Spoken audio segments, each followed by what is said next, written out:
Things just took a wild twist in the Giannis Antetokounmpo trade saga as recent reports out of San Antonio have indicated that they do not want to move on from Stephon Castle or Dylan Harper. One name has surfaced in more recent reports for a trade for Giannis coming up later this season, and honestly, it has me, other Spurs fans, honestly the entire NBA, a little surprised by it. We gotta dive into the latest reports naming De'Aaron Fox as a likely trade candidate from the Spurs if they were to land Giannis, as it comes from a pretty respected NBA insider, and that plus so much more about the Spurs situation. And we're going to start right here. It is widely believed that in league circles that Dylan Harper and Stephon Castle are untouchable in trade talks, even for Giannis Antetokounmpo.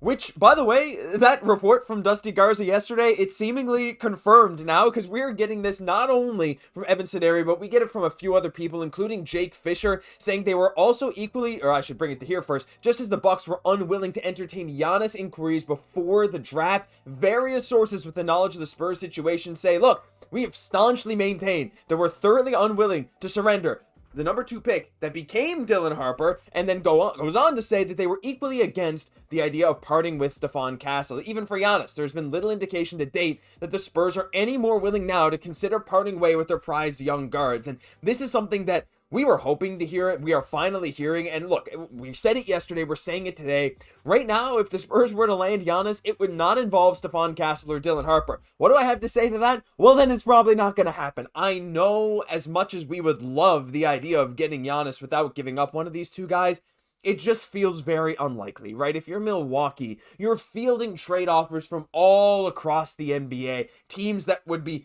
desperate to sell Giannis's jerseys, to have him come into their team and immediately elevate you, right? So teams are going to be willing to part with some of their best players, or at least best young players and future assets. And look, the Spurs have plenty of future assets, especially when it comes to draft capital, as we've discussed many times on the show before. But with all these reports coming out about Stephon Castle and Dylan Harper being completely untouchable, it makes me feel a bit better about the whole thing.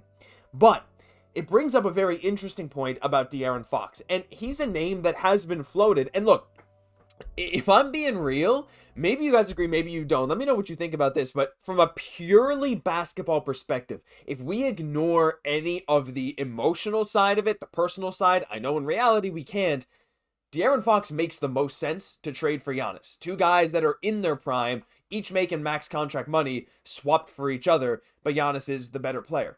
So to me, like, just in that sense, it would make sense to move Fox for Giannis. However, there's so many other aspects to this that we got to get into, and the big one is this report. San Antonio would then build a trade package for the Bucks in February around De'Aaron Fox, other pieces of their core, plus draft capital from Evan Sideri as well. Now, this is right the same tweet as this here. Evan said it's widely believed that Harper and Castle are untouchable, but San Antonio would then build a trade package for the Bucks in February around De'Aaron Fox, other pieces of their core, plus draft capital. And this has me like, I don't know, of two minds, right? Because De'Aaron Fox has been so crucial for the San Antonio Spurs this season. I mean, of qualified players, he's played 13 games. This guy right here, Wemby's only played 12. And if we take a look here, team leaders, because Wemby doesn't qualify for the leader stats, Fox does because of that one extra game. He's leading the team in scoring technically. And the Spurs are 7-2 now without Wemby in the lineup. And that's, I don't want to say single-handedly due to Fox, but Fox definitely plays a big role in that. As we take a look at the rest of the team, again, Wemby would be leading in his 12 games, 26.2 points per game. But Fox, they're at 25. With Castle out too, like Vassell's been okay, 16 points per game. Harper has been great, but only in those last few games. It's De'Aaron Fox that has really helped the Spurs stay afloat here. Not only afloat, has helped them thrive in this Western Conference that is so tough against some tough opponents. Again, the Blazers, the Nuggets, and so much more back-to-back, beating the Magic. Incredible stuff. So the idea of moving on from him kind of hurts, but for more reason than one, right? Like, this also panders to the emotional side. God, I hate sniffy season. There's the emotional side of this as well. Again, Fox basically, in a way, forced himself to San Antonio. And, you know, I don't want to say forced, but, you know, he heavily helped it happen. And he has those familial ties with his wife and all of this stuff. And if the Spurs were to move on from De'Aaron Fox, to me, this would just be a knife right in his back. A guy that wanted to come to San Antonio. San Antonio's like, listen, man, we're going to give you max contract money to stay here. Like, lots of criticism about that from fans and all this kind of stuff. And I'm just like, it's not like the Spurs to turn their backs on a guy in this way. It's not something the Spurs have ever done. So to hear his name be out here in these reports now, like saying, and again, I'm not saying that this is what I don't think what he's implying is that, oh, the Spurs have said they're going to build one around Fox. No, I think what he's implying is that if Castle and Harper are completely untouchable, as we've heard again now from multiple sources, then there's no choice but to trade Fox. Because, like, look, let's just be honest. Where's the payroll? I got it somewhere. There it is. With Giannis' contract, which actually is important here, $54 million this year, $58 million, $63 million. If you don't have Fox, you don't have Harper, you don't have Castle, I mean, you can move on from Vassell and Harrison Barnes and, like, Kelly Olynyk, and all of a sudden that's $60 million.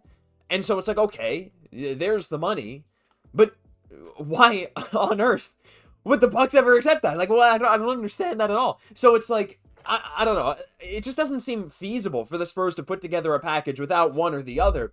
And look, again, the draft capital is a big important consideration. The Spurs could go all out, trade every pick. But when we're talking about this, like, you know, if we are talking about trading Harper or Castle here, doesn't this just feel like a Shea Gilgeous-Alexander type thing? Again, not saying Harper's going to be an MVP. The odds of that are low, but never zero. Giannis is a better player than Paul George, but that trade haunts the Clippers to this day. I mean, the Clippers are going downhill for more reason than one, so fair to say that he's untouchable.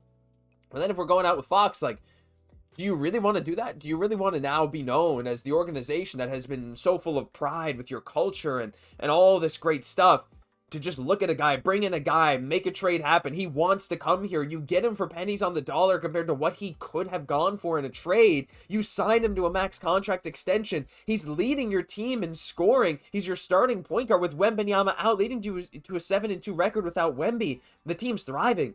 And you move on from him for Giannis? Look, I understand it's Giannis. And I think, like, again, that the team would be great. Imagine you have Harper, you have Castle. Maybe you still get to keep Vassell in this trade, right? You keep Vassell, and then you run with, like, Giannis and Wemby. And it's like, whoa, that's insane. That's an insane basketball team. But there's that personal side. And where does personal and business align? I just don't see the Spurs doing it. It's just like these Kevin Durant rumors, right? Like, yeah, it was fun to talk about the Kevin Durant rumors. But at the end of the day, didn't happen. Houston gave up more than we would have been willing to give up. And that's that. And Kevin Durant and the Houston Rockets, they're doing great. It's awesome. He's not a Spur. And I think we're going to see some similar stuff for Giannis. He's going to end up going somewhere, and it's going to be a package that's like, well, you know, that equivalent package for the Spurs would have been Harper and 4 firsts, and I'm kind of happy that it didn't happen. That's where I'm landing. But I'm curious to what you guys have to say. Leave your thoughts on all this trade talk down below, because that'll do it for this episode. But hey, you made it to the end of this video. We know Dylan Harper's sticking around. Why don't you pick up this hoodie for yourself, or get it as a t-shirt or a crew neck just like that? We got all this stuff. Link in the description. Die Hard Addicts. Again, 100% cotton, made in Texas. Literally the best Spurs merch I have ever owned. So if that sounds of interest to you, we got some Harper stuff. We even got some Fox stuff, lots of Wemby stuff. 10% off if you use code DIGEST. Thank you for tuning in every single day. I'm your host, Josh Gosse, and I'll catch you in the next one.